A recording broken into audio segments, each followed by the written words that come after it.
Look, today's topic is John Mayer. John Mayer getting Taylor Swift a backlash. So John Mayer yesterday joins TikTok, posts a video. He can't really figure out how to use TikTok. And all he does is get trolled from Taylor Swift fans, essentially saying, oh, good to see you here. Did you think it was acceptable to date a 19-year-old, you asshole? And so it's like the hate from the internet is so nuts. Like, do people have jobs? Yeah, to troll people on the internet. I mean, it's not a job if you love what you do. Let's pause and say, what 43-year-old man is joining TikTok? All right, first and foremost, I don't care if you're a celebrity, but that's kind of odd. Second, cyberbullying is real, and those Swifties need to recognize that behavior is unacceptable. Okay. It's out of all the issues in this world that we're dealing with, John Mayer joining TikTok and Taylor Swift fans berating him.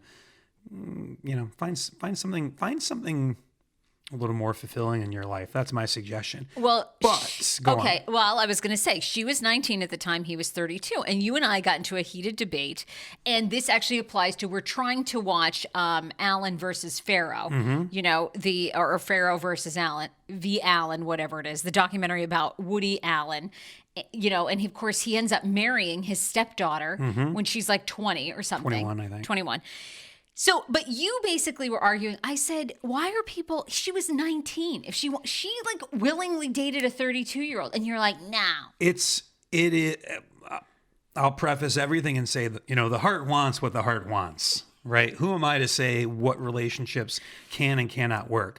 But generally speaking, when there is that, not necessarily large of an age gap, but when there is a life experience gap, that is a difficult relationship to develop, because think back when you're 19 years old, right? Yeah, and I was in college. all the living you still needed to do versus being 32 years old. That's now, if you're talking about an 11 or 12 year gap difference when you're 80 versus 68, that's a different story, right? Because you're in a similar position in life, but it's a very difficult scenario when you have almost a generational experience gap in your relationship. So and you then brought up Scott Disick and Amelia, Hamlin, obviously, who's 37 and 19. And you're not here for that. You think that's creepy? I think it is creepy, and now I think they have shared experience in the sense of having grown up or having lived in the spotlight. Yeah. And so there is some commonality there, but at the same time, 19, you're fresh out of high school, you're still a baby. Like These people live a Hollywood. They don't even go to high school. Even with a different life experience of growing up in the spotlight, chemically in your brain, experiences in your life, you're in such a different place when you're 19 versus 37. So you find, that being said, I'm planning, eventually for like when you get into some sort of podcasting accident at age 60 and I remarry, I'm not opposed to remarrying a 30-year-old at that point. So I don't want these words to lock me into anything. Okay, yeah, but you got on this like kick today. And then when I was 25, I told you that I dated Ed, who was like 14 years older. How'd that work out for you? Well, it didn't work out because, ultimately the age gap was way too big. He was 39 at the time. 39 with teenage kids. Did you find that creepy? They were not teenage kids then. They weren't. They were like 8 and 10 or something. Fair enough. But with children, I don't think it's necessarily creepy because it can work. The problem is, again, you were 25 and you still like to go out and, honky tonk at night.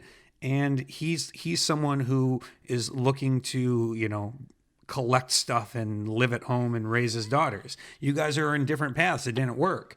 But for some people, it can work if they're on similar journeys. But when there is that large of an age gap and there is a difference in terms of, I've already been out sowing my wild oats, so to speak, and I'm looking to settle down with someone. But if someone's still looking to go out and party and hang out and do their stuff, it's usually not a good situation. And that's where when you have someone in their 30s dating someone in their late teens or early 20s, it's not a really good recipe.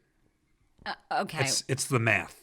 It's science. I mean, again, Taylor was already famous by then. She's 19. It's legal. It's now like these people are coming after him as though it's illegal. It's like, fuck off. Exactly. Take that, Swifties. You heard it here first. Come on.